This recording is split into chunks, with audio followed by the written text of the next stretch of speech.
about our concern in the demonstration of the example that we talk of, I want to introduce the Reverend Campbell Singleton III, pastor of Union Baptist Church in Montclair, New Jersey. Reverend Singleton. Good morning, and thank you, Brother Harris and Brother Reynolds. We want to take just a few minutes to identify and illustrate what it is we are responding to. This is the Sunday Star Ledger that was printed on July the 14th, and in it is literary devices and a pictorial layout that represents the pejorative imaging of black men that feed into racial profiling. From an objective standpoint, we're going to just identify some of the literary devices that are used to create a context for understanding and judging black men to be criminals.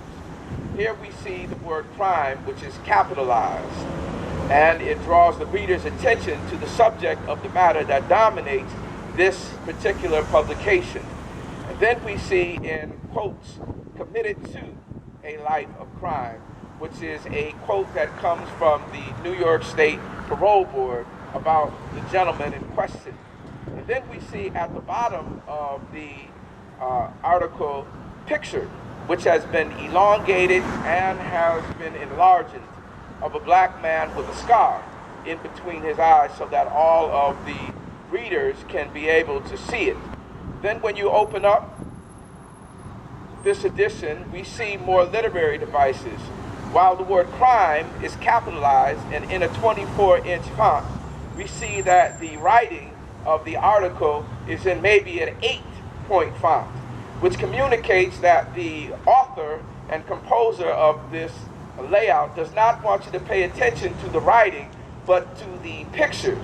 And in addition to the enlarged and elongated picture, we also see 6 more images of this alleged perpetrator of a horrific crime, a home invasion in Milbourne.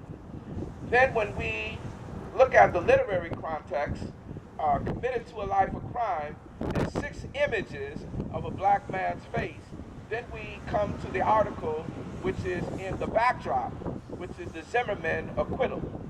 And when we read the Zimmerman acquittal, you almost get a sense that this acquittal is justified, given who is the face of crime in America and who is judged, included to be a lifetime criminal.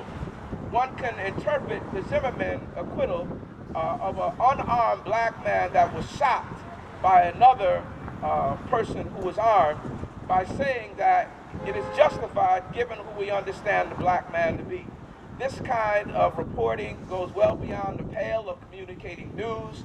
This kind of reporting seems to reinforce the stereotype of black men. It instills fear in the hearts of people about black men. It also further divides and separates us as a people, and also it creates great hostility toward blackness, which is already evidenced in our language and history. We are not just here advocating for the black man, but we are also here advocating on behalf of a greater vision of people coming together in racial harmony, doing what is good for our communities and for our families. We believe that there is a better pathway, not only to a life of crime, but also to reporting. And we raise the question, if there's going to be this kind of biased reporting, when does the white man's face appear with the crimes that have been done on Wall Street and in other sectors, and also reflecting on the corollary results that have come from crimes that have committed, such as Bernard Evers in WorldCom, who falsified financial records of a $107 billion enterprise in which thousands of people lost their income, as well as Mr. Schilling and Lay of Enron, who cooked the books.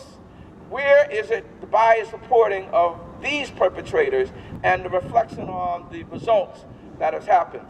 We are here not to further divide, but to talk about a conversation of race and how we can do our work together so that this is a more just and humane world.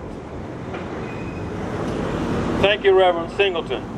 And just to follow up on what our intentions are and some of our proposed solution, I just want to have Tom Reynolds from the Montclair